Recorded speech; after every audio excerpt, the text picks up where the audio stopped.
ರೋಡೇ ಇಲ್ಲ. ರೋಡೇ ಇಲ್ದಿರೋ ಜಾಗದಲ್ಲಿ ಗಾಡಿ ಬಂದಿದೆ ಅಂದರೆ ಯಾವ ಮಟ್ಟಕ್ಕೆ ಇರಬೇಕು ಕೆಪಾಸಿಟಿ ಲೆಕ್ಕ ಹಾಕಿ ನೀವೇ. ಸ್ನ್ಯಾಪು ಕೂಡ ನೀವು ಹಾಕ್ಕೋಬೋದು. ಫುಲ್ ಹ್ಯಾಂಡಲ್ ಬರ್ಬಿಟ್ಟಿದ್ದೀನಿ. ಯಾವ ರೀತಿ ವರ್ಕ್ ಆಗ್ತಾಯಿದೆ ಅಂದರೆ ಸಖತ್ ಕ್ರೇಜಿಯಾಗಿ ವರ್ಕ್ ಆಗ್ತಾಯಿದೆ ಮಾತ್ರ.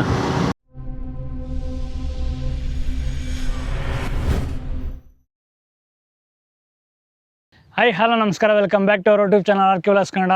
ಇಲ್ಲಿವರೆಗೂ ನೀವೇನು ನಮ್ಮ ಚಾನಲಲ್ಲಿ ವೀಡಿಯೋಸ್ಗಳು ನೋಡ್ತಿದ್ದ ಅದೆಲ್ಲ ನಿಮಗೆ ಶೋರೂಮಲ್ಲಿ ಏನು ಲಾಂಚ್ ಆಗ್ತಿತ್ತು ರೀಸೆಂಟಾಗಲೇ ಹೊಸ ಗಾಡಿಗಳಾಗಿರ್ಬೋದು, ಬೈಕ್ಗಳಾಗಿರ್ಬೋದು, ಅದ್ರ ಬಗ್ಗೆ ರಿವ್ಯೂ ಕೊಡ್ತಿದ್ದೋ. ಫಾರ್ ದ ಫಸ್ಟ್ ಟೈಮ್ ನಾವು ಓನ್ ಮಾಡಿರೋ ಒಂದು ಓನರ್ಶಿಪ್ ರಿವ್ಯೂ. ಸೊ ಓನರ್ಶಿಪ್ ರಿವ್ಯೂನ ನಿಮಗೆ ಈ ವಿಡಿಯೋದಲ್ಲಿ ತೊಗೊಂಬಂದಿದ್ವಿ. ಸೊ ಅದ್ರ ಬಂದು ನಿಮಗೆ KTM ಅಡ್ವೆಂಚರ್ 390 ಎಕ್ಸ್ಪ್ರೆಸ್ಸು. ಸೊ ಇದ್ರ ಬಗ್ಗೆ ಡೀಟೇಲ್ಸು, ಇದು ಯಾವ ರೀತಿ ಇದೆ, ಏನಿದೆ, ಇದು ರೈಡ್ ರಿವ್ಯೂ ಆಗಿರ್ಬೋದು, ಮತ್ತು ಆಫ್ ರೋಡ್ದು ಮತ್ತು ಗಾಡಿ ಫುಲ್ ಡೀಟೇಲ್ ರಿವ್ಯೂನ ಈ ವಿಡಿಯೋದಲ್ಲಿ ತಿಳಿಸ್ಕೊಡ್ತಾ ಹೋಗ್ತೀನಿ. ತಿಳಿಸ್ಕೊಡೋಕ್ಕಿಂತ ಮುಂಚೆ ಯಾರ್ಯಾರು ಚಾನಲ್ ಹೊಸ ಬಂದಿರೋ ಸಬ್ಸ್ಕ್ರೈಬ್ ಮಾಡಿ ಅಂತ ಹೇಳ್ತಾ, ಹಾಗೆ ನಾನು ಇನ್ಸ್ಟಾಗ್ರಾಮ್ ಪೇಜ್ ಕೂಡ ಮೆನ್ಷನ್ ಮಾಡಿರ್ತೀನಿ, ಅಲ್ಲಿ ಹೋಗಿ ಕೂಡ ಫಾಲೋ ಮಾಡಿ ಅಂತ ಹೇಳ್ತಾ ವಿಡಿಯೋ ಸ್ಟಾರ್ಟ್ ಮಾಡೋಣ ಬನ್ನಿ. ಯಾಕಂದರೆ ಫಸ್ಟು ನಾವು ಒಂದು 400cc ಸೆಗ್ಮೆಂಟಲ್ಲಿ ಒಂದು ಅಡ್ವೆಂಚರ್ ಟೂರರ್ ಬೈಕ್ನ ಬೈ ಮಾಡಬೇಕು ಅಂತ ಅಂದ್ಕೊಂಡು, ಅದರಲ್ಲಿ ನಾವು KTM ಅಡ್ವೆಂಚರ್ 390 ಎಕ್ಸ್ಪ್ರೆಸ್ ಬಿಟ್ಟು ಇದು ರೈವಲ್ಸ್ಗಳು ಯಾವುದಾದಿದೆ ಅಂತ ಕಂಪೇರ್ ಮಾಡೋಕ್ಕೆ ಹೋದಾಗ ಒಂದು ಬಂದು ನಮ್ಮ ತಲೆಯಲ್ಲಿ ಇದ್ದಿದ್ದು ಟ್ರಯಂಫ್ ಸ್ಕ್ರ್ಯಾಂಬ್ಲರು, ಅದಾದಮೇಲೆ Himalayan, Royal Enfield Himalayan. But compare ಮಾಡಿದಾಗ ಇದಕ್ಕೆ ಸೊ ಟ್ರಯಂಫಲ್ಲಿ ಒಂದು ಸ್ಪೆಸಿಫಿಕೇಷನ್ ಆಗಿರ್ಬೋದು, ಫೀಚರ್ಸ್ ಆಗಿರ್ಬೋದು ಸ್ವಲ್ಪ ಕಮ್ಮಿ ಅನಿಸ್ತು. ಮತ್ತು ಇನ್ನು ಹಿಮಾಲಯನ್ ಬಗ್ಗೆ ಹೇಳಬೇಕಾಗಿಲ್ಲ. ಬಟ್ ಅದೊಂದು ಸ್ವಲ್ಪ ಲುಕ್ಸು ನಮ್ಗೆ ಅಷ್ಟೊಂದು ಅಪ್ ಟು ದಿ ಮಾರ್ಕ್ ಅನ್ನಿಲ್ಲ, ಬಟ್ ಪರ್ಫಾರ್ಮೆನ್ಸು ಅಷ್ಟೇ. ಬಟ್ ಇದರಲ್ಲಿ ನೋಡೋದಾದ್ರೆ ನಿಮಗೆ ಎಕ್ಸ್ಪ್ರೆಸ್ಗೂ ಮತ್ತು ಎಸ್ಗೂ ಏನು ಡಿಫ್ರೆನ್ಸ್ ಇದೆ ಅಂದರೆ, ಸೊ ಎಕ್ಸ್ಪ್ರೆಸ್ಸಲ್ಲಿ ನಿಮಗೆ ಎಕ್ಸ್ಗಿಂತ ಸಸ್ಪೆನ್ಷನ್, ಅಡ್ಜಸ್ಟಬಲ್ ಸಸ್ಪೆನ್ಷನ್ ಮತ್ತು ಸ್ಪೋಕ್ಸ್ ವೀಲ್ ಎರಡೇ ಕಮ್ಮಿ ಆಗಿರೋದ್ರಿಂದ ಸೊ ಅಪ್ ಟು ನೀವು ಒಂದು 80,000 ಎಕ್ಸ್ಟ್ರಾ ಪ್ಲೇ ಮಾಡಿ ನಾವು ಬರೀ ಅದೊಂದು 2 ಫೀಚರ್ಸ್ಗೋಸ್ಕರ ನಾವು ಬೈ ಮಾಡಬೇಕು ಅನ್ನೋ ಅವಶ್ಯಕತೆ ಇರಲ್ಲ. ಸೊ ನಮ್ಮ ಬಜೆಟು ಸ್ವಲ್ಪ ಕಮ್ಮಿ ಇರೋದ್ರಿಂದ ಅಪ್ ಟು 4 lakhsವರೆಗೂ ಇರೋದ್ರಿಂದ ನಾವು ಎಕ್ಸ್ಪ್ರೆಸ್ನ ಚೂಸ್ ಮಾಡಿಕೊಂಡು, ಸೊ ನೀವು ಆಲ್ಮೋಸ್ಟಲ್ಲಿ ಇದರಲ್ಲಿ ನೋಡೋದಾದ್ರೆ ಫೀಚರ್ಸ್ಗಳು ಫುಲ್ಲಿ ಲೋಡೆಡ್ ಅಂತಲೇ ಹೇಳ್ಬೋದು. ಏನಂದರೆ ನಿಮಗೆ ಕ್ರೂಸ್ ಕಂಟ್ರೋಲ್ ಆಗಿರ್ಬೋದು, ಕ್ವಿಕ್ ಶಿಫ್ಟರು, ಆಟೋ ಬ್ಲಿಪ್ಪರು ಅದೆಲ್ಲ ನಿಮಗೆ ವಿತ್ ಲೋಡ್ ಮಾಡಿಕೊಟ್ಟಿದ್ದಾರೆ. ಹಾಗೆ ನಿಮಗೆ ಸ್ಕ್ರೀನು ಅಷ್ಟೇ TFT ಸ್ಕ್ರೀನಿಂದ ಇರ್ಬೋದು. ಮತ್ತು ನಿಮ್ಗೆ ರೈಡ್ ಮೋಡ್ಸು ಅಷ್ಟೇ, ನಿಮಗೆ ಆಲ್ಮೋಸ್ಟಲ್ಲಿ 3 ರೈಡ್ ಮೋಡ್ಸ್ ಬರುತ್ತೆ: ಸ್ಟ್ರೀಟು, ಆಫ್ ರೋಡು ಮತ್ತು ರೈನ್ ಮೋಡು. ಇದರಲ್ಲೂ ರೈನ್ ಮೋಡ್ ಬರುತ್ತೆ. ಸೊ ಇನ್ನೇನು ಎಸ್ಗೆ ಹೋಗೋ ಬದಲು ಈ ಎಕ್ಸ್ಪ್ರೆಸ್ಸೇ ನಮಗೆ ನಮ್ಮ ಬಜೆಟಲ್ಲಿ ಫಿಟ್ ಆಗಿರೋದ್ರಿಂದ ಸೊ ಎಕ್ಸ್ಪ್ರೆಸ್ಗೆ ನಾವು ಹೋದೋ. ಸೊ ನಿಮಗೆ ಇನ್ನು 390 ಅಡ್ವೆಂಚರ್ದು ಇಂಜಿನ್ ಬಗ್ಗೆ ಹೇಳಿದರೆ, ನಿಮಗೆ 398cc liquid cooled single cylinder DOHC engine ಬರುತ್ತೆ. ಇದರಲ್ಲಿ ನಿಮಗೆ ಪವರ್ ಬಂದು 46 PS ಪವರ್ ಪ್ರೊಡ್ಯೂಸ್ ಮಾಡುತ್ತೆ. ವಿತ್ ನಿಮಗೆ 39 Nm ಆಫ್ ಟಾರ್ಕ್ ಪ್ರೊಡ್ಯೂಸ್ ಮಾಡುತ್ತೆ ಅಂತಲೇ ಹೇಳ್ಬೋದು. ಸೊ ಇದರಲ್ಲಿ ಇಂಜಿನ್ ಬಂದು ನಿಮಗೆ LC4C ಇಂಜಿನ್ ಆ್ಯಡ್ ಮಾಡಿದ್ದಾರೆ. ಸೊ ನೋಡ್ತಾ ಇರ್ಬೋದು ನಿಮ್ಗೆ ಯಾವ ರೀತಿ ಇದೆ ಅಂತ. ವಿತ್ ನಿಮಗೆ ವೀಕ್ಷಕರೇ ಇನ್ನು ಲುಕ್ಸ್ ಬಗ್ಗೆ ಹೇಳಿದ್ರೆ ನೀವು ನೋಡ್ತಾ ಇರ್ಬೋದು, ವಿಂಡ್ಶೀಲ್ಡ್ ಬಂದು ನಿಮಗೆ ಡಕಾರಲ್ಲಿ ಇನ್ಸ್ಪೈರ್ಡ್ ವಿಂಡ್ಶೀಲ್ಡ್ ಬರುತ್ತೆ. ಸೊ ಒಂದು ಆಫ್ ರೋಡರ್ ಗಾಡಿಗೆ ಸಫಿಷಿಯೆಂಟ್ ಎನಫ್ ಅಂತ ಹೇಳ್ಬೋದು. ವಿತ್ ನಿಮಗೆ ಹೆಡ್ ಲ್ಯಾಂಪ್ ಬರೋದಾರೆ, ನಿಮಗೆ ಪ್ರೊಜೆಕ್ಟ್ ಹೆಡ್ ಲ್ಯಾಂಪ್ ಕೊಟ್ಟಿದ್ದಾರೆ. ವಿತ್ ನಿಮಗೆ ಹೈ ಬೀಮು ಮತ್ತು ಲೋ ಬೀಮ್ ಎರಡೂ ಥರ ವರ್ಕ್ ಆಗುತ್ತೆ ಇದು. ವಿತ್ ನಿಮಗೆ ಇಲ್ಲಿ DRLs ಕೂಡ ಬರುತ್ತೆ. ಹಾಗೆ ಇಂಡಿಕೇಟರ್ಸ್ ಕೂಡ ಅಷ್ಟೇ, ನಿಮಗೆ ಏನಂದರೆ LED ಕೊಟ್ಟಿದ್ದಾರೆ ಇಂಡಿಕೇಟರ್ಸು. ವಿತ್ ನಿಮಗೆ ನಂಬರ್ ಪ್ಲೇಟ್ ಪ್ಲೇಸ್ಮೆಂಟ್ ಕೂಡ ಫ್ರಂಟಲ್ಲಿ ಏನು ವಿಂಡ್ಶೀಲ್ಡ್ ಬರುತ್ತಲ್ಲ, ಸೊ ಅದರಲ್ಲೇ ಪ್ಲೇಸ್ಮೆಂಟ್ ಕೊಟ್ಟಿದ್ದಾರೆ. ಹಾಗೆ ಮಡ್ಗಾರ್ಡ್ ಕೂಡ ನೋಡ್ತಾ ಇರ್ಬೋದು. ಒಂದು ಆಫ್ ರೋಡ್ ಗಾಡಿಗೆ ಯಾವ ರೀತಿ ಕೊಡಬೇಕು ಆ ರೀತಿ ಕೊಟ್ಟಿದ್ದಾರೆ. ಹಾಗೆ ನಿಮಗೆ ಮಡ್ಗಾರ್ಡ್ ಕೂಡ ಅಷ್ಟೇ ಹೈಟು ನೋಡ್ತಾ ಇರ್ಬೋದು. ಸೊ ಸಸ್ಪೆನ್ಷನ್ ಟ್ರಾವೆಲ್ ಆಗಲಿ ಈಸಿ ಆಗಿರಲಿ ಅಂದ್ಬಿಟ್ಟು ಮಡ್ಗಾರ್ಡ್ ಸ್ವಲ್ಪ ಹೈಟಾಗೆ ಕೊಟ್ಟಿದ್ದಾರೆ. ನಿಮಗೆ ಒಂದು ಆಫ್ ರೋಡ್ ಮಾಡ್ಬೇಕಾದ್ರೆ ತುಂಬ ಚೆನ್ನಾಗಿ ಬರುತ್ತೆ. ವಿತ್ ನಿಮಗೆ ಸಸ್ಪೆನ್ಷನ್ ಬರೋದಾರೆ WP Apex ಸಸ್ಪೆನ್ಷನ್ ಕೊಟ್ಟಿದ್ದಾರೆ. ಸೊ ನೋಡ್ತಾ ಇರ್ಬೋದು. ಹಾಗೆ ನಿಮಗೆ ಫ್ರಂಟ್ ಡಿಸ್ಕ್ ಬಂದು 320 mm ಆಫ್ ಡಿಸ್ಕ್ ಬರುತ್ತೆ. ಹಾಗೆ ನಿಮಗೆ ABS ಕೂಡ ಕೊಟ್ಟಿದ್ದಾರೆ. ABSಲ್ಲಿ ನಿಮಗೆ ಡ್ಯುಯಲ್ ಚಾನಲ್ ABS ಕೊಟ್ಟಿದ್ದಾರೆ.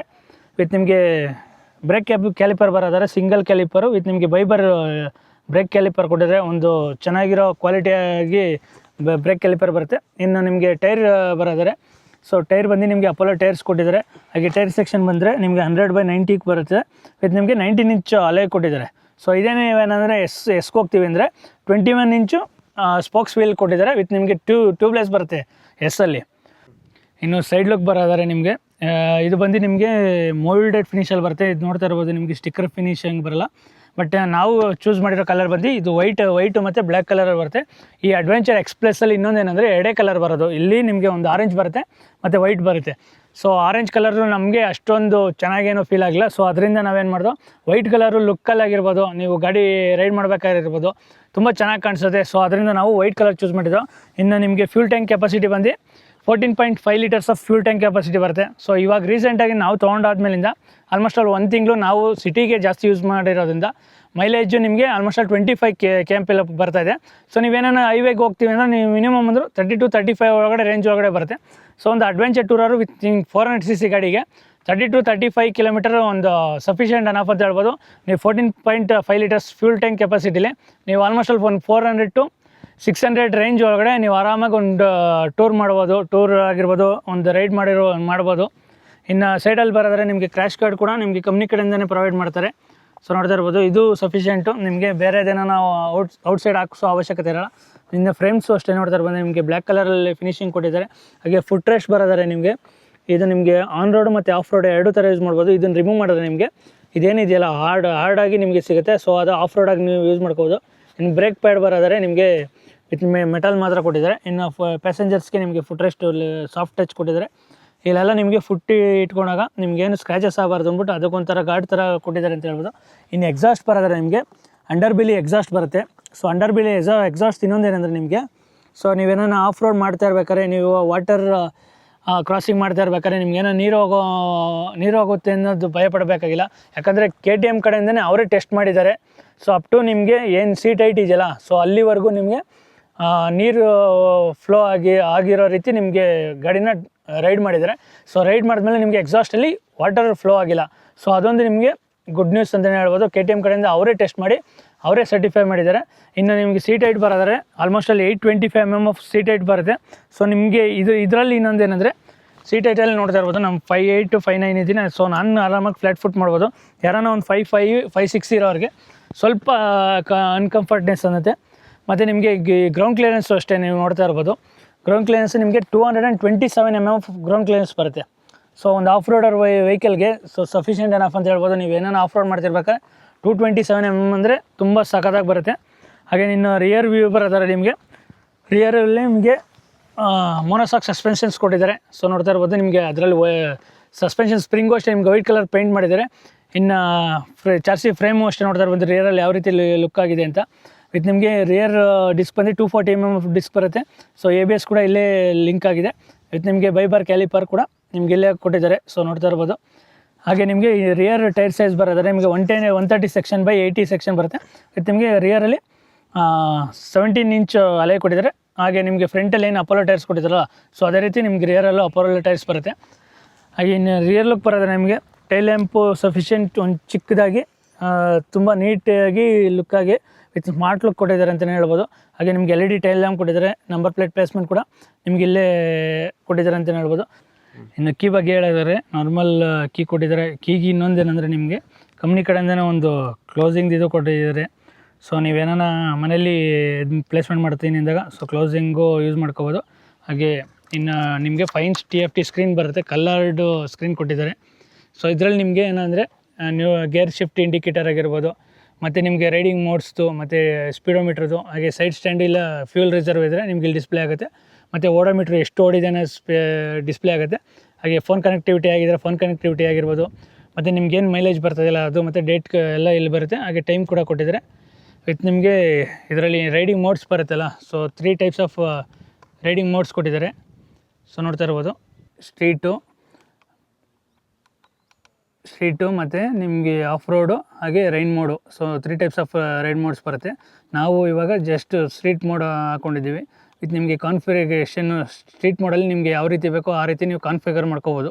ಸೊ ABS ಆನ್ ಮಾಡ್ಕೊಂಡಿರೋಗಿರ್ಬೋದು, ಹಾಗೆ MTC ಆನ್ ಮಾಡ್ಕೋಬೋದಾಗಿರ್ಬೋದು, ಮತ್ತು ಕ್ವಿಕ್ ಶಿಫ್ಟರ್ದು ಅಷ್ಟೇ ನಿಮಗೆ ಕ್ವಿಕ್ ಶಿಫ್ಟರ್ದು ಮತ್ತು ಡಿಸ್ಪ್ಲೇ ಮೋಡ್ ನಿಮ್ಗೆ ಯಾವ ರೀತಿ ಬೇಕೋ, ಸ್ಟ್ಯಾಂಡರ್ಡ್ ಬೇಕಾ ಇಲ್ಲ ರೆಡ್ಯೂಸ್ಡ್ ಬೇಕಾ, ಸೊ ಆ ರೀತಿ ಚೇಂಜ್ ಮಾಡ್ಕೋಬೋದು. ನೀವೇನೋ ಆಫ್ ರೋಡ್ ಮಾಡ್ತಿದ್ರೆ ಇದು ರೆಡ್ಯೂಸ್ ಯೂಸ್ ಮಾಡೋದು ಈಸಿ, ಸಖತ್ತು ಯೂಸ್ಫುಲ್ ಆಗುತ್ತೆ.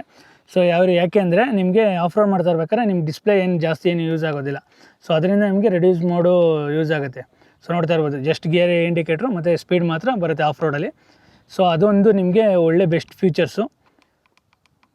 ಸೊ ನೀವು ನಾರ್ಮಲ್ಲು ಸ್ಟ್ಯಾಂಡರ್ಡಲ್ಲಿ ಯೂಸ್ ಮಾಡ್ತಾಯಿದ್ರೆ ಸ್ಟ್ಯಾಂಡರ್ಡಲ್ಲಿ ನಾರ್ಮಲಾಗಿ ಯೂಸ್ ಮಾಡ್ಕೋಬೋದು. ಇನ್ನು ನಿಮಗೆ ಇನ್ಫಾರ್ಮೇಷನ್ನು, ಸೊ ನಿಮಗೆ ಇನ್ಫಾರ್ಮೇಷನ್ ಬಗ್ಗೆ ಹೇಳಿದ್ರೆ ನಿಮಗೆ ಟ್ರಿಪ್ 1, ಟ್ರಿಪ್ 2 ಮತ್ತು ಫ್ಯೂಲ್ ರೇಂಜ್ ಇನ್ನು ಎಷ್ಟಿದೆ ರೇಂಜ್, ಇವಾಗಿರೋ ಪೆಟ್ರೋಲ್ಗೆ ಏನು ರೇಂಜ್ ಬರುತ್ತೆ, ಮತ್ತು ಇಕ್ವಿಲೆಂಟ್ ಟೆಂಪ್ರೇಚರ್ ಎಷ್ಟು ಡಿಗ್ರಿ ಇದೆ, ಹಾಗೆ ಬ್ಯಾಟ್ರಿ ಮತ್ತು ಓಡೋಮೀಟ್ರದು ಎಷ್ಟು ಓಡಿದೆ, ಮತ್ತು ಕ್ಲಾಕು ಮತ್ತು ಡೇಟು, ಹಾಗೆ ಸರ್ವಿಸ್ ಯಾವಾಗ ಡ್ಯೂ ಇದೆ ಅನ್ನೋದು ಡಿಸ್ಪ್ಲೇ ಆಗುತ್ತೆ. ಹಾಗೆ ವಾರ್ನಿಂಗ್ ಇದ್ದರೆ ವಾರ್ನಿಂಗ್ ಕೂಡ ನಿಮಗೆ ಇದಾಗುತ್ತೆ. ಸೊ ಕಿಲ್ ಸ್ವಿಚ್ ಪ್ರೆಸ್ ಮಾಡಿದ್ದೀವಿ ನೋಡಿ, ಅದು ವಾರ್ನಿಂಗ್ ಆಗುತ್ತೆ ಇಂಜಿನ್ ಸ್ಟಾರ್ಟ್ ಆಗೋದಿಲ್ಲ ಅಂತ. ಈ ಕ್ರೂಸ್ ಕಂಟ್ರೋಲ್ ಬಗ್ಗೆ ಹೇಳಿದ್ರೆ ನಿಮಗೆ ಇದರಲ್ಲಿ 2 ಟೈಪ್ಸ್ ಆಫ್ ಮೋಡ್ಸ್ ಬರುತ್ತೆ. ಒಂದು ಕ್ರೂಸ್ ಕಂಟ್ರೋಲ್, ನಿಮಗೆ ಸ್ಪೀಡ್ ಜಾಸ್ತಿ ಮಾಡ್ಕೋಬೋದು, ಕಮ್ಮಿ ಮಾಡ್ಕೋಬೋದು. ಇನ್ನೊಂದು ಬಂದು ನಿಮಗೆ ಸ್ಪೀಡ್ ಕಂಟ್ರೋಲು. ಸ್ಪೀಡ್ ಕಂಟ್ರೋಲ್ ಏನಾಗುತ್ತೆ ಅಂದರೆ ನಿಮಗೆ ಒಂದು ಸ್ಟ್ಯಾಂಡರ್ಡ್ ಸ್ಪೀಡ್ ಸೆಟ್ ಮಾಡಿಬಿಟ್ಟಿರ್ತಾರೆ. ಇಲ್ಲಿ ನೀವು ಕಾಣಿಸ್ತಾ ಇರ್ಬೋದು ನೋಡಿ, 50 ಕಿಲೋಮೀಟರ್ ಸ್ಪೀಡ್ ಸೆಟ್ ಮಾಡಿಬಿಟ್ಟಿದ್ದಾರೆ. ಅದಾದಮೇಲೆ ಏನಾಗುತ್ತೆ, ನೀವು ಸೆಟ್ ಮಾಡಿಬಿಟ್ರೆ ಆಟೋಮೆಟಿಕ್ಕಾಗಿ ಏನಾಗುತ್ತೆ, ನಿಮಗೆ ಥ್ರೋಟಲ್ ಜಾಸ್ತಿ ಕೊಟ್ರೂ ಅದು 50 ಮೇಲೆ ಹೋಗೋದಿಲ್ಲ. ಸೊ ಇದೇನಾದರೆ ನಿಮ್ಮ ಫ್ರೆಂಡ್ಸ್ಗಳಿಗೆ ಇಲ್ಲ ಫ್ಯಾಮಿಲಿ ಎಲ್ಲರನ್ನ ಕೊಟ್ಟಾಗ ನೀವು ಇದನ್ನು ಆನ್ ಮಾಡಿ ಬಿಟ್ಬಿಟ್ರೆ ಆವಾಗ ನಿಮಗೆ ಅವರು ಒಂದು ಸ್ಪೀಡ್ ಲಿಮಿಟ್ನ ಸೆಟ್ ಮಾಡ್ದಂಗೆ ಆಗುತ್ತೆ. ಹಾಗೆ ನಿಮಗೆ ಕ್ರೂಸ್ ಕಂಟ್ರೋಲ್ ಬೇಕು ಅಂದರೆ ಕ್ರೂಸ್ ಕಂಟ್ರೋಲ್ ಸೆಲೆಕ್ಟ್ ಮಾಡಿಕೊಂಡ್ರೆ ಸೊ ಅದು ಬರುತ್ತೆ. ಹಾಗೆ ನಿಮಗೆ ಇದರಲ್ಲಿ ಇನ್ನೊಂದೇನೆಂದರೆ ಇಲ್ಲಿ ನ್ಯಾವಿಗೇಷನ್ ಆನ್ ಆಗುತ್ತೆ. ನಿಮ್ಮ ಫೋನಲ್ಲಿ ಕನೆಕ್ಟ್ ಮಾಡಿಕೊಂಡು ನ್ಯಾವಿಗೇಷನ್ ಕೂಡ ಯೂಸ್ ಮಾಡ್ಕೋಬೋದು. ವಿತ್ ನಿಮಗೆ ಫೋನ್ ಕನೆಕ್ಟ್ ಮಾಡಿದಾಗ ಮ್ಯೂಸಿಕ್ ಡಿಸ್ಪ್ಲೇ ಕೂಡ ಆಗುತ್ತೆ. ವಿತ್ ನಿಮಗೆ ಕಾಲು ಡಿಸ್ಕನೆಕ್ಟ್ ಆಗಿರ್ಬೋದು, ರಿಸೀವ್ ಆಗಿರ್ಬೋದು, ಎಲ್ಲ ನೀವು ಇಲ್ಲೇ ಯೂಸ್ ಮಾಡ್ಕೋಬೋದು. ಇನ್ನು ಸೆಟ್ಟಿಂಗ್ಸಲ್ಲಿ ಬರೋದ್ರೆ ನಿಮಗೆ ಫೇವ್ರೇಟ್ಸ್ ಯಾವ ರೀತಿ ಫೇವ್ರೇಟ್ಸ್ ಬೇಕು, ಸೊ ಫೇವ್ರೇಟ್ 1 2ನ ಯಾವುದೇ ಚೇಂಜ್ ಮಾಡ್ಕೋಬೋದು. ಇಲ್ಲಿ ನೋಡಿ, ಇಲ್ಲಿ ನಿಮಗೆ ಫಂಕ್ಷನ್ಸ್ ಯಾವ ರೀತಿ ಯಾವುದಾದ್ರು ಬೇಕು ಅನ್ನೋದನ್ನ ನೀವೇ ಡಿಸ್ಪ್ಲೇ ಮಾಡ್ಕೋಬೋದು. ಆಮೇಲೆ ಕ್ವಿಕ್ ಸೆಲೆಕ್ಟರ್ಸ್ ನಿಮಗೆ ಯಾವುದನ್ನ ಆಪ್ಷನ್ಸ್ ಬೇಕು ಅಂದರೆ ಬೇರೆದೇನ ಟಕ್ ಅಂತ ನೀವು ಸೆಲೆಕ್ಟ್ ಮಾಡಬೇಕು, ಸಡನ್ನಾಗಿ ನೀವು ರೈಡ್ ಮಾಡ್ಬೇಕಂದ್ರೆ ಸೆಲೆಕ್ಟ್ ಮಾಡ್ಕೋಬೇಕು ಅಂದರೆ ಆ ಸೆಟ್ಟಿಂಗ್ಸ್ನ ನೀವು ಇನ್ಸ್ಟಾಲ್ ಮಾಡ್ಕೋಬೋದು. ಕಸ್ಟಮ್ ಸ್ವಿಚ್ಚಲ್ಲಿ ನೀವೇನ ಸಡನ್ನಾಗಿ ಸೇಮು ನೀವು ಯೂಸ್ ಮಾಡ್ಕೋಬೇಕು ಅಂದರೆ ಅದನ್ನು ಕಷ್ಟ ಮಾಡ್ಕೋಬೋದು. ಕನೆಕ್ಟಿವಿಟಿ ಆಗಿರ್ಬೋದು, phone connectivity, shift light. So ನಿಮಗೆ ಲೈಟ್ಸ್ ಯಾವ ರೀತಿ ನಿಮಗೆ ಶಿಫ್ಟ್ ಲೈಟು ನಿಮಗೆ 1000 ಕಿಲೋಮೀಟ್ರ್ ಎಬೋ ಓಡಾದ್ಮೇಲಿಂದ ಅದು ವರ್ಕ್ ಆಗುತ್ತೆ ನಿಮಗೆ. ಹಾಗೆ ಕ್ಲಾಕು ಮತ್ತು ಡೇಟು ಮತ್ತು ಯೂನಿಟ್ಸು. ಹಾಗೆ ಲ್ಯಾಂಗ್ವೇಜು ನೋಡಿ, ಇದರಲ್ಲಿ ಇನ್ನೊಂದೇನೆಂದರೆ ಲ್ಯಾಂಗ್ವೇಜ್ ಚೇಂಜ್ ಆಗ್ತಿದ್ದಂಗೆ ಫ್ಲ್ಯಾಗ್ ಚೇಂಜ್ ಆಗುತ್ತೆ. ತುಂಬ ಸಖತ್ತಾಗಿದೆ ಅಂತಲೇ ಹೇಳ್ಬೋದು ಇದರಲ್ಲಿ ಫೀಚರ್ಸು. ಹಾಗೆ ಎಕ್ಸ್ಟ್ರಾ ಫಂಕ್ಷನ್ಸ್ ಆಗಿರ್ಬೋದು, ಇವೆಲ್ಲ ನಿಮಗಿಲ್ಲೇ ಆಪ್ಷನ್ಸ್ ಕೊಟ್ಟಿದ್ದಾರೆ. ಇನ್ನು ಸ್ವಿಚಸ್ ಬಗ್ಗೆ ಹೇಳಿದ್ರೆ ನೀವು ನೋಡ್ತಾ ಇರ್ಬೋದು, ಸ್ವಿಚಸ್ ಅಂತೂ ತುಂಬ ಸಖತ್ತಾಗಿ ಕೊಟ್ಟಿದ್ದಾರೆ. ಇದರಲ್ಲಿ ಕ್ರೂಸ್ ಕಂಟ್ರೋಲ್ ಆಗಿರ್ಬೋದು, ಹಜಾರ್ ಸ್ವಿಚ್ಚು, ಮತ್ತು ಇದೆಲ್ಲ ನಿಮಗೆ ಏನು ಇನ್ಸ್ಟ್ರೂಮೆಂಟ್ ಕ್ಲಸ್ಟರ್ ಬರುತ್ತಲ್ಲ ಅದರ ಸ್ವಿಚ್ಗಳು ಬರುತ್ತೆ. ಹಾಗೆ ಇಂಡಿಕೇಟರ್ ಸ್ವಿಚ್ ಆಗಿರ್ಬೋದು, ನಿಮಗೆ ಹಾರನ್ನು, ಮತ್ತು ಇದು ನಿಮಗೆ ಸಡನ್ನಾಗಿ ಏನಾನ ಎಮರ್ಜೆನ್ಸಿಗೆ ನೀವೇನೇನು ಯೂಸ್ ಮಾಡ್ಕೋಬೇಕು ಅಂದರೆ ಸ್ಪೀಡೋಮೀಟ್ರಲ್ಲಿ ಅದಕ್ಕೆ ನೀವು ಸೆಟ್ ಮಾಡ್ಕೋಬೋದು. ಇನ್ನು ಕ್ರೂಸ್ ಕಂಟ್ರೋಲಿ ಇದು ಕಸ್ಟಮ್ ಸ್ವಿಚ್. ನಿಮಗೆ ಕಸ್ಟಮ್ ಆಗಿ ನೀವು ಯಾವುದನ್ನ ಸ್ಪೀಡೋಮೀಟ್ರಲ್ಲಿ ನಿಮಗೆ ಗಾಡಿ ರೈಡ್ ಮಾಡಬೇಕಾದ್ರೆ ಯೂಸ್ ಮಾಡಬೇಕು ಅಂದಾಗ ನೀವು ಆ ಸೆಟ್ಟಿಂಗ್ಸ್ನ ಚೇಂಜ್ ಮಾಡ್ಕೋಬೋದು. ಇನ್ನು ಕ್ರೂಸ್ ಕಂಟ್ರೋಲಿ ಇದು ನೋಡ್ತಾ ಇರ್ಬೋದು, ಇದಂತೂ ಸಖತ್ತಾಗಿ ಕೊಟ್ಟಿದ್ದಾರೆ. ಸೊ ನೀವು ಗಾಡಿನ ನೀವು ನೋಡಿ ಈ ಥರ ಹ್ಯಾಂಡಲ್ ಬಾರ್ ಹಿಡ್ಕೊಂಡಿದ್ದಾಗ ನೀವು ಪ್ರೆಸ್ ಮಾಡ್ಬೋದು. ಸೊ ಈ ಕಡೆಯಿಂದನೂ ನೀವು ಮೈನಸ್ ಮಾಡ್ಕೋಬೋದು. ಸೊ 2 ಫಿಂಗರ್ಸಲ್ಲಿ ನೀವು ಆರಾಮಾಗಿ ಯೂಸ್ ಮಾಡ್ಬೋದು. ಸಖತ್ತಾಗಿದೆ ಕ್ರೂಸ್ ಕಂಟ್ರೋಲ್ದು. ಇನ್ನು ನಿಮಗೆ ಬ್ರೇಕ್ ಲಿವರ್ ಮತ್ತು ಕ್ಲಚ್ ಲಿವರು ಅಡ್ಜಸ್ಟೇಬಲ್ ಇಲ್ಲ, ನಾರ್ಮಲ್ ಕೊಟ್ಟಿದ್ದಾರೆ. ಹಾಗೆ ನಿಮಗೆ ಇದು ನಕಲ್ ಗಾರ್ಡ್ ಒಂದು ಪ್ರೊವೈಡ್ ಮಾಡಿದ್ದಾರೆ ಕಂಪ್ನಿ ಕಡೆಯಿಂದನೇ. ಇನ್ನು ರೈಟ್ ಸೈಡಲ್ಲಿ ಬರೋದು ನಿಮಗೆ quail switch, normal start switch ಎಲ್ಲ ಬರುತ್ತೆ. ಹಾಗೆ ರೈಟ್ ಸೈಡಲ್ಲಿ ನಿಮಗೆ ಅಡ್ಜಸ್ಟೇಬಲ್ ಏನು ಬರೋದಿಲ್ಲ, ನಾರ್ಮಲ್ ಕೊಟ್ಟಿದ್ದಾರೆ. ಇನ್ನು ಮಿರರ್ ಬಗ್ಗೆ ಹೇಳಿದ್ರೆ ಮಿರರ್ ಅಂತೂ ತುಂಬ ಚೆನ್ನಾಗಿ ಕೊಟ್ಟಿದ್ದಾರೆ. ಇನ್ನು ಹ್ಯಾಂಡಲ್ ಬಾರು ಅಷ್ಟೇ ನೋಡ್ತಾ ಇರ್ಬೋದು ನಿಮ್ಗೆ ಯಾವ ರೀತಿ ಇದೆ ಅಂತ. ಬೇಕಾದ್ರೆ KTM ಅಡ್ವೆಂಚರ್ 390 X ಪ್ಲಸ್ಸು ಇದ್ರದ್ದು ರೈಡ್ ಪರ್ಫಾರ್ಮೆನ್ಸ್ ಯಾವ ರೀತಿ ಇದೆ ಅಂತ ನೋಡ್ತಾ ಹೋಗೋಣ ಬನ್ನಿ. ನೀವು ನೋಡ್ತಾ ಇರ್ಬೋದು ನಿಮಗೆ ಇದರಲ್ಲಿ ಕ್ವಿಕ್ ಶಿಫ್ಟರು, ಆಟೋ ಫ್ಲಿಪ್ಪರು ಮತ್ತು ಕ್ರೂಸ್ ಕಂಟ್ರೋಲ್ ಎಲ್ಲ ಕೊಟ್ಟಿದ್ದಾರೆ. ಹಾಗೆ ನೀವು ಒಂದು ರೈಡು ಬೆಟರ್ ಪರ್ಫಾರ್ಮೆನ್ಸ್ ಮಾಡಬೇಕು ಅಂದರೆ ಯಾವ ರೀತಿ ಇದೆ ಅಂತ ನೋಡ್ತಾ ಇರ್ಬೋದು. ನಿಮಗೆ ಅಡ್ವೆಂಚರ್ ಆಗಿರೋದ್ರಿಂದ ಸೊ ಚಿಕ್ಕ ಪುಟ್ಟ ಹಂಪ್ಸ್ಗಳಿಗೆಲ್ಲ ನಿಮ್ಗೆ ಏನು ಅಷ್ಟೊಂದು ಇದು ಅನಿಸೋದಿಲ್ಲ, ಆರಾಮಾಗಿ ನೀವು ರೈಡ್ ಮಾಡ್ಕೊಂಡು ಹೋಗ್ಬೋದು. ಮತ್ತು ಕ್ವಿಕ್ ಶಿಫ್ಟರ್ದು ಮತ್ತು ಆಟೋ ಫ್ಲಿಪ್ಪರ್ದೆಲ್ಲ ಯಾವ್ಯಾವ ರೀತಿ ಇದೆ, ಹೇಗೆ ವರ್ಕ್ ಆಗುತ್ತೆ ಅನ್ನೋದನ್ನೆಲ್ಲ ವಿಡಿಯೋದಲ್ಲಿ ತಿಳಿಸ್ಕೊಡ್ತಾ ಹೋಗ್ತೀನಿ. ಸೊ ಅಡ್ವೆಂಚರ್ ಆಗಿರೋದ್ರಿಂದ ನಿಮಗೆ ತುಂಬ ರೈಡ್ ಎಕ್ಸ್ಪೀರಿಯೆನ್ಸ್ ಆಗಿರ್ಬೋದು ಮತ್ತು ನಿಮ್ಮ ಕಂಫರ್ಟೆಸ್ ಆಗಿರ್ಬೋದು. ಸೊ ನೀವೇನಾದರೂ ರೈಡ್ ಮಾಡ್ಬೇಕಾದ್ರೆ ಗಾಡಿನ ಸೊ ನಿಮಗೆ ಅಷ್ಟೊಂದು ಸ್ಟ್ರೈನ್ ಅನಿಸೋದಿಲ್ಲ. ಸೊ ಏನಾಗುತ್ತೆ ಅಂದರೆ ತುಂಬ ಚೆನ್ನಾಗಿ ಕಂಫರ್ಟ್ನೆಸ್ ಸಿಗುತ್ತೆ. ಇವಾಗ ಬೇರೆ ಗಾಡಿಗಳಲ್ಲಿ ಲಾಂಗ್ ಡ್ರೈವ್ ಹೋದಾಗ ಒಂದಷ್ಟು ಬಾಡಿ ಪೇಯ್ನ್ ಆಗಿರ್ಬೋದು, ಸ್ಟ್ರೈನ್ ಆಗಿರ್ಬೋದು, ಆ ರೀತಿ ಬರುತ್ತಲ್ಲ, ಅದೆಲ್ಲ ಏನಾಗುತ್ತೆ ಇದರಲ್ಲಿ ಅಷ್ಟೊಂದು ಸ್ಟ್ರೈನ್ ಅನಿಸೋದಿಲ್ಲ. ರೈಡಿಂಗ್ ಪೋಸ್ಚರ್ ಆಗಿರ್ಬೋದು ನಿಮಗೆ ತುಂಬ ಚೆನ್ನಾಗಿ ಅನಿಸುತ್ತೆ. ಇದರಲ್ಲಿ ಕ್ರೂಸ್ ಕಂಟ್ರೋಲ್ ಅಷ್ಟೇ ತುಂಬ ಸಖತ್ತಾಗಿ ವರ್ಕ್ ಆಗುತ್ತೆ. ಕ್ರೂಸ್ ಕಂಟ್ರೋಲ್ ಅಂತೂ ಇದಕ್ಕೂ ಮತ್ತು ಎಸ್ಗೆ ಏನು ಅಂಥದ್ದೇನು ಜಾಸ್ತಿ ಡಿಫ್ರೆನ್ಸ್ ಇಲ್ಲ. ಸ್ಪೋಕ್ಸ್ ವೀಲು ಮತ್ತು ಅಡ್ಜಸ್ಟೇಬಲ್ ಸಸ್ಪೆನ್ಷನ್ ಆಗಿರ್ಬೋದು, ಒಂದು 2-3 ಬೇರೆ ಇದಷ್ಟು ಚೇಂಜು. ಅದಕ್ಕೆ ನಾವು ಆಲ್ಮೋಸ್ಟ್ ಅಲ್ಲಿ 80,000 to 90,000 ಎಕ್ಸ್ಟ್ರಾ ಕೊಡಬೇಕಾಗತ್ತೆ. ಇದ್ರದ್ದು ಆನ್ ರೋಡ್ ಪ್ರೈಸ್ ಬಂದು ನಿಮಗೆ ಬೆಂಗಳೂರಲ್ಲಿ 4 lakhs. ಏನು ಲಾಸ್ಟ್ ಮಂತ್ ಇದು ಬೈ ಮಾಡಿದಾಗ ಆಲ್ಮೋಸ್ಟ್ ಅಲ್ಲಿ 4 lakhs. ಸೊ ನಿಮಗೆ ಯಾವ ರೀತಿ ಏನು ಎತ್ತ ಅಂತ ತಿಳಿಸ್ಕೊಡ್ತಾ ಹೋಗ್ತೀನಿ, ಏನೇನು ಯಾವ ರೀತಿ ತೊಗೊಂಡು ಬೈ ಮಾಡ್ದು ಅನ್ನೋದನ್ನೆಲ್ಲ.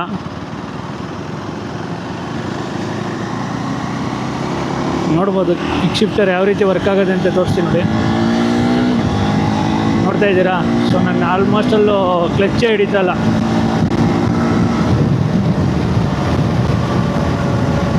ಸೊ ವಿಂಡ್ ಬ್ಲಾಸ್ಟು ಅಷ್ಟೇ ಸಖತ್ತಾಗಿ ಆಗ್ತಾಯಿದೆ. ವಿಂಡ್ ಬ್ಲಾಸ್ಟ್ ಆಗಿರ್ಬೋದು, ಮತ್ತು ಪಿಕಪ್ ಆಗಿರ್ಬೋದು. ಪಿಕಪ್ ನೋಡ್ತಾ ಇದ್ದೀರಾ ನಿಮಗೆ ಯಾವ ರೀತಿ ಪಿಕಪ್ ತೊಗೋತಾ ಇದೆ ಅಂತ.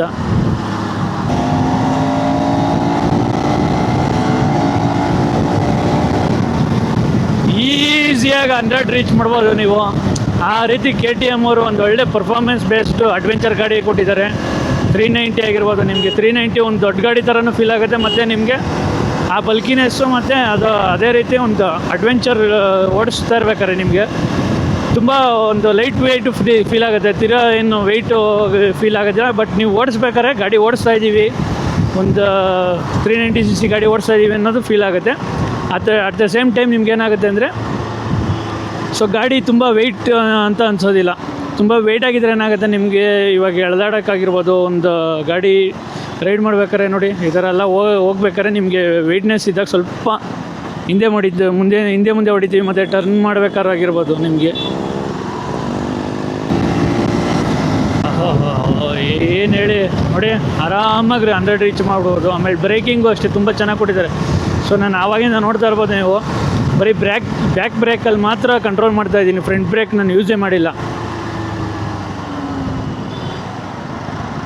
ಸಕ್ಕತ್ತಾಗಿದೆ. ವಿತ್ ಸಸ್ಪೆನ್ಷನು ಅಷ್ಟೇ ನಿಮಗೆ ಸಣ್ಣ ಪುಟ್ಟ ಏನು ಪಾಟ್ ಹೋಲ್ಸ್ಗಳು ಇರೋದಲ್ಲ, ಸೊ ಅದರಲ್ಲೆಲ್ಲ ನಿಮ್ಗೆ ಏನಾಗುತ್ತೆ ಅಂದರೆ ಅಷ್ಟೊಂದು ಫೀಲ್ ಆಗೋದಿಲ್ಲ. ನೀವು ಪಾಟ್ ಹೋಲ್ಸಲ್ಲಿ ತುಂಬ ಇದು ಮಾಡ್ತಾಯಿದ್ದೀವಿ ಅಂತ.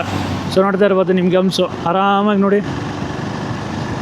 ಏನು ನಾರ್ಮಲಾಗಿ ಒಂಚೂರು ನೀವೇನ ಇನ್ನೂ ಎದ್ದು ನಿಂತ್ಕೊಬಿಟ್ರಂತೂ ಆರಾಮಾಗಿ ಹಂಗೆ ಪಾಸ್ ಆಗ್ಬೋದು, ಆ ರೀತಿ ಇದೆ. ಈ KTM ಅಂದರೆ ಒಂದು ಪರ್ಫಾರ್ಮೆನ್ಸ್ ಗಾಡಿ. ಸೊ ಆ ಗಾಡಿನ ನೋಡ್ತಾ ಇರ್ಬೋದು ನಿಮ್ಗೆ ಯಾವ ರೀತಿ ನುಗ್ತಾ ಇದೆ ಗಾಡಿ ಅಂತ.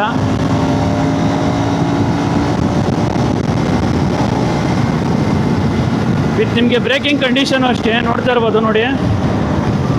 ಸೊ ಆಲ್ಮೋಸ್ಟಲ್ಲಿ ನೀವು 100ಇಂದ ಯಾವ ರೀತಿ ಇದಾಗ್ತಾಯಿದೆ ಅಂತ ತುಂಬ ಬ್ರೇಕಿಂಗ್ ಕಂಡೀಷನು ಚೆನ್ನಾಗಿ ಕೊಟ್ಟಿದ್ದಾರೆ. ಮತ್ತು ಆಟೋ ಬ್ಲಿಪ್ಪರ್ ನೋಡ್ತಾ ಇರ್ಬೋದು ಹೆಂಗೆ ನೋಡಿ, ಡೌನ್ ಆಗಿದ ತಕ್ಷಣ ಒಂದು ಸೌಂಡ್ ಬರುತ್ತೆ ಗೊತ್ತಾ, ಅಂತ ನೋಡಿ ಸಕ್ಕತ್ತಾಗಿ ಕೊಟ್ಟಿದ್ದಾನೆ. ನಿಮಗೆ ಒಂದು 4 lakhsಲ್ಲಿ ಕ್ವಿಕ್ ಶಿಫ್ಟರ್ ಜೊತೆಗೆ ಆಟೋ ಫ್ಲಿಪ್ಪರು, ಆಮೇಲೆ ಹಾಗೆ ಇದರಲ್ಲಿ ಇನ್ನೊಂದೇನೆಂದರೆ ರೈಡ್ ಬೈ ವೈರು.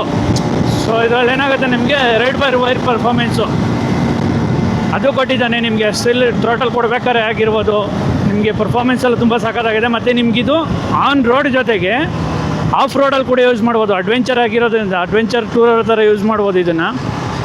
ಇದೇನಾಗುತ್ತೆ ಅಂದರೆ ನಿಮಗೆ ಆನ್ ರೋಡಲ್ಲಿ ನಿಮಗೆ ಯಾವ ಹೈವೇಲ್ಲೂ ಬೇಕಾದ್ರೆ ನಿಮ್ಗೆ ಆಲ್ಮೋಸ್ಟ್ ಅಲ್ಲಿ 140, 150, 160ವರೆಗೂ ರೀಚ್ ಮಾಡ್ಬೋದು. ಹಾಗೆ ನಿಮಗೆ ಆಫ್ ರೋಡ್ಗಳಲ್ಲೂ ನೀವು ಏನು ಮಾಡ್ಬೋದು ಅಂದರೆ ಗಾಡಿನ ಆರಾಮಾಗಿ ಹೊಡ್ಕೊಂಡು ಹೋಗ್ಬೋದು. ಅಂಥದ್ದೇನೂ ಫೀಲೇ ಆಗೋದಿಲ್ಲ ನಿಮ್ಗೆ ಆಲ್ಮೋಸ್ಟ್ ಅಲ್ಲ. ಆ ರೀತಿ ಸಸ್ಪೆನ್ಷನ್ ಆಗಿರ್ಬೋದು, ಗಾಡಿ ಬಿಲ್ಡ್ ಮಾಡಿರೋ ರೀತಿ, ವಿತ್ ನಿಮಗೆ ಸೀಟ್ ಕೊಟ್ಟಿರೋದು. ಸೀಟು ಅಷ್ಟೇ ನಿಮಗೆ ಏನಾಗುತ್ತೆ ಅಂದರೆ ಸೀಟ್ ಕಂಫರ್ಟ್ನೆಸ್ಸು. ನಾವು ಆಲ್ಮೋಸ್ಟ್ ಅಲ್ಲಿ ನನಗೊಂದು 8 to 10 ಕಿಲೋಮೀಟರ್ಸ್ ಬಂದಿದ್ದೀನಿ. ಸೊ ಅಂಥದ್ದೇನೋ ಅನಿಸಿಲ್ಲ. ಕೆಲವೊಂದು ಗಾಡಿಗಳಲ್ಲಿ 8 to 10 ಕಿಲೋಮೀಟರ್ಸ್ ಬಂದಿದ ತಕ್ಷಣ ಇದಾಗೋಗುತ್ತೆ. ಮತ್ತು ಇದರಲ್ಲಿ ಇನ್ನೊಂದೇನೆಂದರೆ ನೀವು ನೋಡ್ತಾ ಇರ್ಬೋದು ಇಲ್ಲಿ ಈ ಬಟನ್ ಇದೆಯಲ್ಲ, ಇದು ಬಂದು ಕ್ರೂಸ್ ಕಂಟ್ರೋಲು. ಸೊ ಇದು ಆನ್ ಮಾಡಿದ ತಕ್ಷಣ ಏನಾಗುತ್ತೆ, ಕ್ರೂಸ್ ಕಂಟ್ರೋಲ್ ಇಲ್ಲಿ ನೋಡಿ ಯೆಲ್ಲೋ ಕಲರ್ ಇದಾಗ್ತಿದೆಲ್ಲ ಆನ್ ಆಗುತ್ತೆ. ಪ್ಲಸ್ ಇಲ್ಲಿ ಪ್ಲಸ್ ಆರ್ ಮೈನಸ್ಸು ಸ್ಪೀಡ್ನ ನೀವು ಪ್ಲಸ್ಸು ಇಲ್ಲ ಮೈನಸ್ ಮಾಡ್ಕೋಬೋದು. ಸೊ ನೋಡಿ ಇಲ್ಲಿ 60 ಸ್ಪೀಡ್ ಸೆಟ್ ಆಯಿತು. ಸೊ ನೀವು ಪ್ಲಸ್ ಮಾಡ್ಕೋಬೋದು 61. ನೋಡಿ ಥ್ರೋಟಲ್ ಬಿಟ್ಟಿದ್ದೀನಿ ನಾನು, ಆರಾಮಾಗಿ ಕ್ರೂಸ್ ಕಂಟ್ರೋಲ್. ನೀವೇನೆಲ್ಲ ಲಾಂಗ್ ಹೈವೇಲಿ ಕ್ರೂಸ್ ಮಾಡ್ತೀವಿ ಅಂದರೆ ಸೊ ನೋಡ್ತಾ ಇರ್ಬೋದು 60 to 70 ಇಲ್ಲ 80ಗಾದರೂ ಸೆಟ್ ಮಾಡ್ಕೋಬೋದು. ನೋಡಿ 80ಗೆ ಸೆಟ್ ಮಾಡಿಬಿಟ್ಟು ಆರಾಮಾಗಿ ಥ್ರೋಟಲ್ ಬಿಟ್ಬಿಟ್ಟು ಏನಿಲ್ಲ ಸಕ್ಕತ್ತಾಗಿ ಹೋಗ್ಬೋದು. ನೋಡ್ತಾ ಇರ್ಬೋದು ಯಾವ ರೀತಿ ಕೊಟ್ಟಿದ್ದಾನೆ ಗಾಡಿನ ಅಂದರೆ. ಸೊ ನಿಮಗೆ ಇದಾಗಿರ್ಬೋದು ನೋಡಿ, ಗಾಡಿ ಸ್ಟೇರಿಂಗ್ ಬಿಟ್ಟಿದ್ದೀನಿ, ನಿಮಗೆ ಒಂದು ವಾಬ್ಲಿಂಗ್ ಆಗಿರ್ಬೋದು, ಒಂದು ಇದಾಗಿರ್ಬೋದು, ಏನೂ ಇಲ್ಲ, ಆರಾಮಾಗಿ ಗಾಡಿ ಹೋಗ್ತಾ ಇದೆ. ಸೊ ನೋಡ್ತಾ ಇರ್ಬೋದು ಕ್ರೂಸ್ ಕಂಟ್ರೋಲ್ ಯಾವ ರೀತಿ ವರ್ಕ್ ಆಗ್ತಾಯಿದೆ ಅಂತ. ನನ್ನ ಹ್ಯಾಂಡಲ್ ಬಾರೇ ಹಿಡ್ಕೊಂಡಿಲ್ಲ, ಸಕ್ಕದಾಗಿದೆ. ಒಂದೊಳ್ಳೆ 4 lakhsಗೆ ನಿಮ್ಗೆ ಯಾರು ಕೊಡ್ತಾರೆ ಗುರು ಈ ಥರ ಗಾಡಿನ. ವಿತ್ ನಿಮಗೆ ಕ್ವಿಕ್ ಶಿಫ್ಟರ್ ಆಗಿರ್ಬೋದು, ಆಟೋ ಬ್ಲಿಪ್ಪರ್ ಆಗಿರ್ಬೋದು, ವಿತ್ ನಿಮಗೆ ಕ್ರೂಸ್ ಕಂಟ್ರೋಲು. ಸೊ ನೋಡಿ ಯಾವ ರೀತಿ ಇದೆ. ನೀವೇನೋ ಬ್ರೇಕ್ ಪ್ರೆಸ್ ಮಾಡಿದ್ರೆ ಆಟೋಮೆಟಿಕ್ಕಾಗಿ ಕ್ಯಾನ್ಸಲ್ ಆಗುತ್ತೆ. ಏನು ಕ್ರೂಸ್ ಕಂಟ್ರೋಲು ಆನ್ ಆಗಿರುತ್ತಲ್ಲ, ಸೊ ಕ್ಯಾನ್ಸಲ್ ಆಗುತ್ತೆ. ತಿರ್ಗಾ ಮತ್ತೆ ನೀವು ಅದು ಬಟನ್ ಪ್ರೆಸ್ ಮಾಡಿದ ತಕ್ಷಣ ಆಟೋಮೆಟಿಕ್ಕಾಗಿ ಆನ್ ಆಗುತ್ತೆ.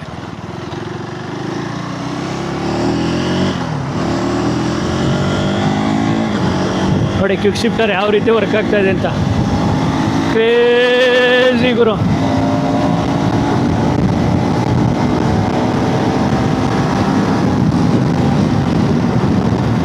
ಸಕ್ಕತ್ತಾಗಿದೆ ಗಾಡಿ ಮಾತ್ರ.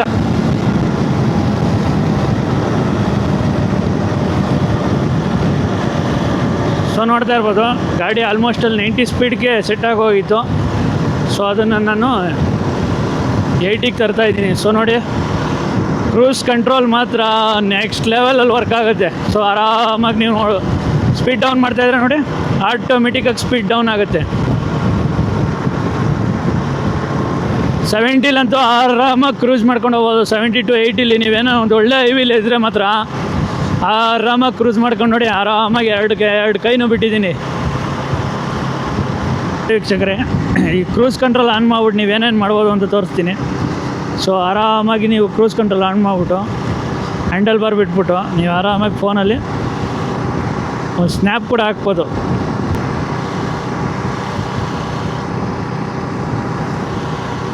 ಸೊ ನೋಡ್ತಾ ಇರ್ಬೋದು ನೀವು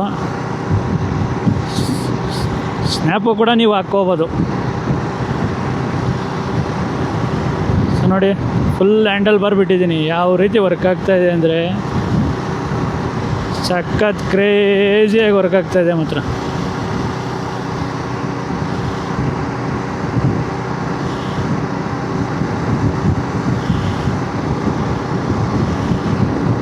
ಕ್ರೂಸ್ ಕಂಟ್ರೋಲ್ ಅಂತೂ ಕ್ರೇಜಿಯಾಗಿದೆ ಮಾತ್ರ. ನೋಡಿ ಯಾವ ರೀತಿ ಏನು ಒಂದು ಗಾಡಿ ಹ್ಯಾಂಡಲ್ ಬಾರ್ದಾಗಿರ್ಬೋದು ನೋಡಿ ಯಾವ ರೀತಿ ನಾನು ಚೂರು ಗಾಡಿನೇ ಟಚ್ ಮಾಡ್ತಾಯಿಲ್ಲ, ಆರಾಮಾಗಿ ಹೋಗ್ಬೋದು. ಅಡ್ವೆಂಚರ್ 390 ಎಕ್ಸ್ಪ್ರೆಸ್ಸು ಆಫ್ ರೋಡಲ್ಲಿ ಯಾವ ರೀತಿ ಇದೆ ಪರ್ಫಾರ್ಮೆನ್ಸು ಅಂತ ನೋಡ್ತಾ ಹೋಗೋಣ ಬನ್ನಿ. ಸೊ ಆಫ್ ರೋಡ್ಗೆ ನಾವು ಆಫ್ ರೋಡ್ ಮೋಡ್ ಹಾಕ್ಕೊಂಡಿದ್ದೀವಿ. ಆಫ್ ರೋಡ್ ಮೋಡ್ ಹಾಕ್ಕೊಂಡಿರೋದ್ರಿಂದ ನಿಮಗೆ ಸೊ ಗೇರ್ ಇಂಡಿಕೇಷನು ಮತ್ತು ಸ್ಪೀಡ್ ಮಾತ್ರ ಬರುತ್ತೆ. ನೋಡ್ತಾ ಇರ್ಬೋದು ನೀವು ನೋಡಿ ಯಾವ ರೀತಿ ಆಫ್ ರೋಡಲ್ಲೂ ಹೆಂಗೆ ನುಗ್ತಾ ಇದೆ ಗಾಡಿ ಅಂತ. ಮತ್ತು ಸಸ್ಪೆನ್ಷನ್ ಅಷ್ಟೇ ನಿಮ್ಗೆ ಅಷ್ಟೊಂದೇನು ಫೀಲ್ ಆಗೋದಿಲ್ಲ. ಸೊ ಆ ರೀತಿ ಕೊಟ್ಟಿದ್ದಾನೆ. ಸಸ್ಪೆನ್ಷನ್ ಆಗಿರ್ಬೋದು ಇನ್ನೊಂದಾಗಿರ್ಬೋದು ನೋಡಿ ಯಾವ ರೀತಿ ಹೋಗ್ತಾಯಿದೆ ಗಾಡಿ ಅಂತ ಸಕ್ಕತ್ತಾಗಿ ಪರ್ಫಾರ್ಮೆನ್ಸ್ ಕೊಡ್ತಾಯಿದೆ. ನೀವು ನೋಡ್ತಾ ಇರ್ಬೋದು. ಹಾಗೆ ನಿಮ್ಮ ಸ್ಪೀಡೋಮೀಟ್ರ್ ಅಷ್ಟೇ ನೀವು ಆಫ್ ರೋಡ್ ಹಾಕಿದ ತಕ್ಷಣ ಏನಾಗುತ್ತೆ ಅಂದರೆ ನಿಮಗೆ ಬರೀ ಗೇರ್ ಶಿಫ್ಟ್ ಇಂಡಿಕೇಷನ್ನು ಮತ್ತು ಸ್ಪೀಡು ಮಾತ್ರ ಬರುತ್ತೆ. ಅದೇ ನೀವೇನೋ ಸ್ಟ್ರೀಟ್ಗೆ ಹೋಗ್ತೀವಿ ಅಂದರೆ ನಿಮ್ಗೆ ಫುಲ್ ಪರ್ಫಾರ್ಮೆನ್ಸ್ ಬರುತ್ತೆ. ನೋಡ್ತಾ ಇರ್ಬೋದು ನಿಮ್ಗೆ ಆರಾಮಾಗಿ ಈ ಥರ ತುಂಬ ಏನು ಸಣ್ಣ ಪುಟ್ಟ ಪಾರ್ಟ್ ಹೋಲ್ಸ್ ಎಲ್ಲ ನಿಮ್ಗೆ ಅಷ್ಟೊಂದೇನು ಇದೆ ಅನ್ಸೋದಿಲ್ಲ, ಫೀಲೇ ಆಗೋದಿಲ್ಲ. ಸೊ ಆ ರೀತಿ ಸಸ್ಪೆನ್ಷನ್ ಕೊಟ್ಟಿದ್ದಾನೆ ಮಾತ್ರ.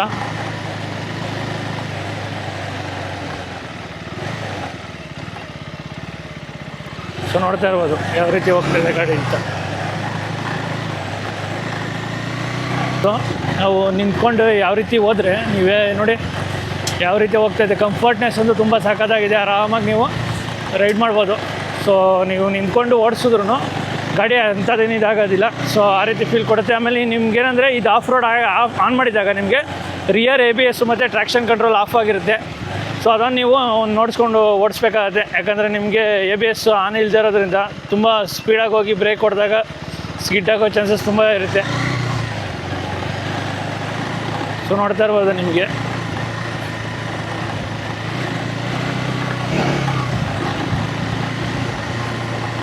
ಯಾವ ರೀತಿ ಹೋಗ್ತಿದೆ ಗಾಡಿ ಅಂತ. ಸಸ್ಪೆನ್ಷನ್ ಅಂತೂ ಕ್ರೇಜಿ ಅಂತಲೇ ಹೇಳ್ಬೋದು. ಯಾಕಂದರೆ ಆ ರೀತಿ ಇದೆ ನೋಡಿ. ಏನು ಫೀಲೇ ಆಗೋದಿಲ್ಲ. ನೀವು ಒಂದು ಆಫ್ ರೋಡ್ ಮಾಡ್ತಾಯಿದ್ದೀವಿ ಅಂತ ಫೀಲ್ ಆಗೋದಿಲ್ಲ, ನಾರ್ಮಲಾಗಿ ಓಡಿಸ್ತಾಯಿದ್ದೀವಿ ಅಂತ ಅನಿಸುತ್ತೆ. ಆ ರೀತಿ ಇದೆ ಗಾಡಿ ಮಾತ್ರ. ಕ್ರೇಜಿಯಾಗಿ ಕೊಟ್ಟಿದ್ದಾನೆ. ಈ ಪ್ರೈಸ್ ಪಾಯಿಂಟ್ ಆಫ್ ವ್ಯೂಗೆ ಸ್ಪೆಸಿಫಿಕೇಷನ್ ಆಗಿರ್ಬೋದು ಇನ್ನೊಂದಾಗಿರ್ಬೋದು ಯಾವ ರೀತಿ ಕೊಟ್ಟಿದ್ದಾನೆ ಅಂದರೆ ಸಖತ್ತಾಗಿ ಕೊಟ್ಟಿದ್ದಾನೆ.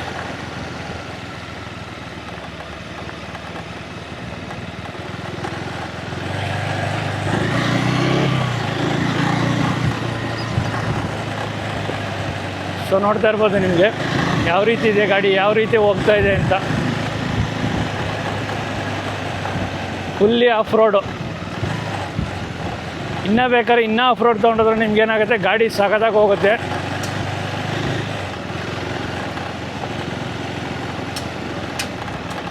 ಸೊ ನೋಡಿ ಏನು ಒಂಚೂರು ಒಂದು ಇದು ಇದಾಗೋದಿಲ್ಲ, ನಿಮ್ಗೆ ಫೀಲ್ ಆಗೋದಿಲ್ಲ. ನೀವು ಸೋಲೋ ರೈಡ್ ಮಾಡ್ತಿದ್ದೀವಿ ಅಂದರೆ ಇನ್ನೂ ಸಖತ್ ಕ್ರೇಜಿಯಾಗಿ ಓಡಿಸ್ಬೋದು ಆರಾಮಾಗಿ. ನೀವು ಎದ್ದು ನಿಂತ್ಕೊಂಡು ಓಡಿಸೋದಾಗಿರ್ಬೋದು.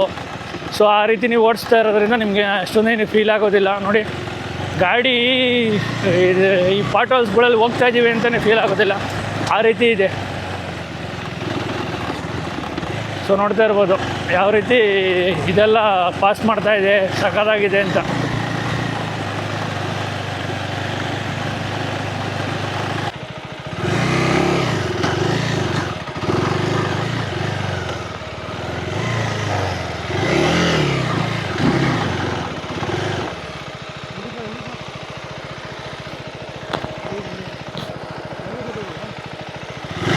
ಹಾಂ,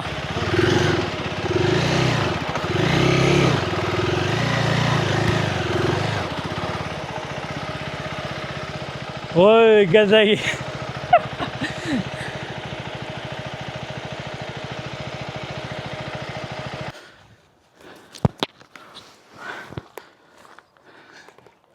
ನೋಡಿ ವೀಕ್ಷಕರೇ, ಆಫ್ ರೋಡ್ ಗಾಡಿನ ಒಂದು ಬೆಟ್ಟದ ಮ್ಯಾಗೆ ತಂದು ನಿಲ್ಸಿದ್ದೀವಿ.